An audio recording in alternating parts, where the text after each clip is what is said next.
The next speaker is the Honorable Letlape.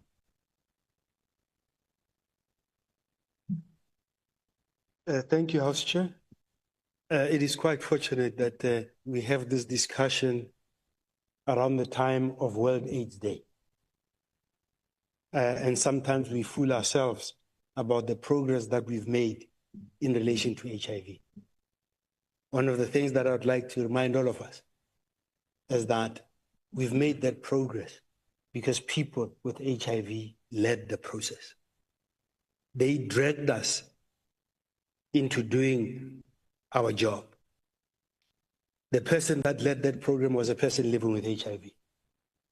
If we want to make similar strides in terms of people with disabilities, the people must lead.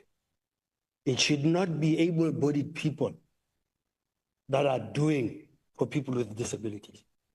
What we should be asking ourselves, we should be asking them how we can help. So we need to ensure that all the structures that are set up are led by people with disabilities. They should not come to participate. They should come to lead. One of the things that I've learned in life is that those that live the experience are the ones that can lead. We don't understand what those people go through. One of the things that we should look at is how we invest in the education system for people with learning disabilities. And it is frightening how unsupported they are. In the schools that they have, the bright ones are separated so that they can accelerate. The ones that are slow are put in a separate class and they are just pushed through.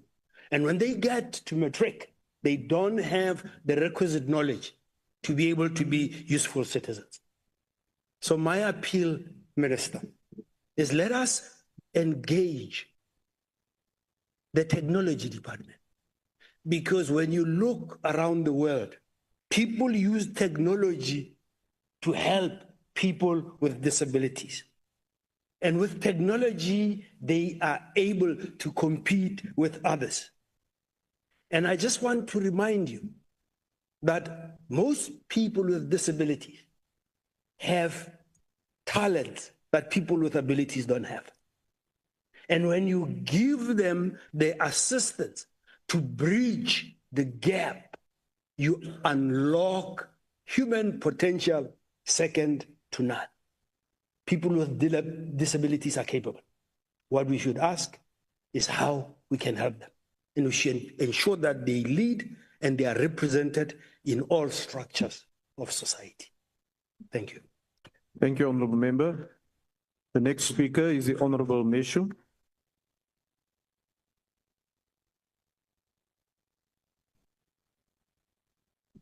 House Chairperson, honourable members, South Africa's commitment to a disability-inclusive society requires more than policy statements.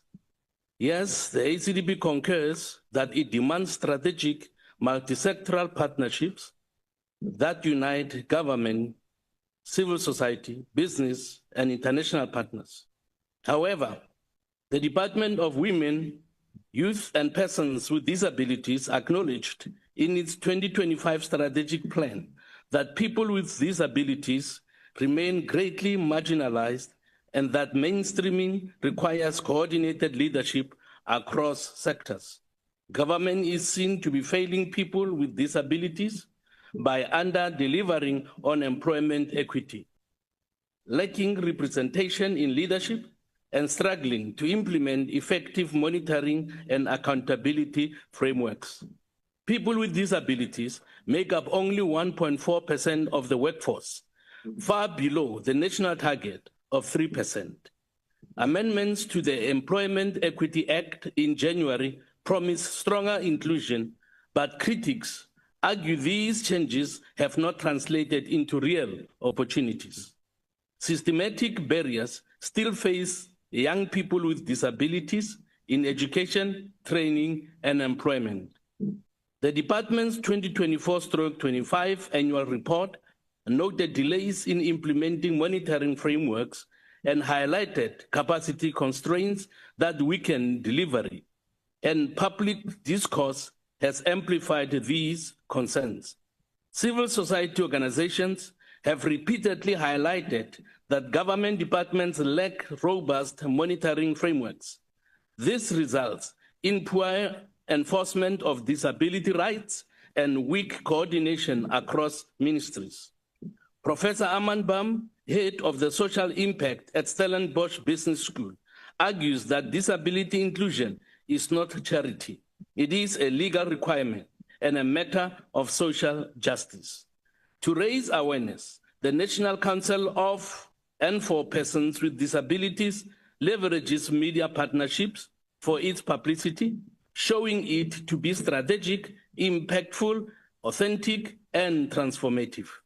The NCPD reported in October that media partnerships generated over 100 million impressions.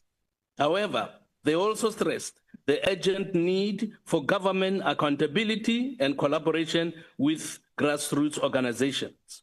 Government's failure lies not in the absence of policy, but in weak implementation, poor accountability, and lack of representation. To correct this, government must strengthen enforcement of employment equity, invest in youth inclusion, and build multi-sectoral partnerships, and that will ensure that people with disabilities are visible, empowered, and included in every sphere of society. I thank you. Thank you, Honourable Member.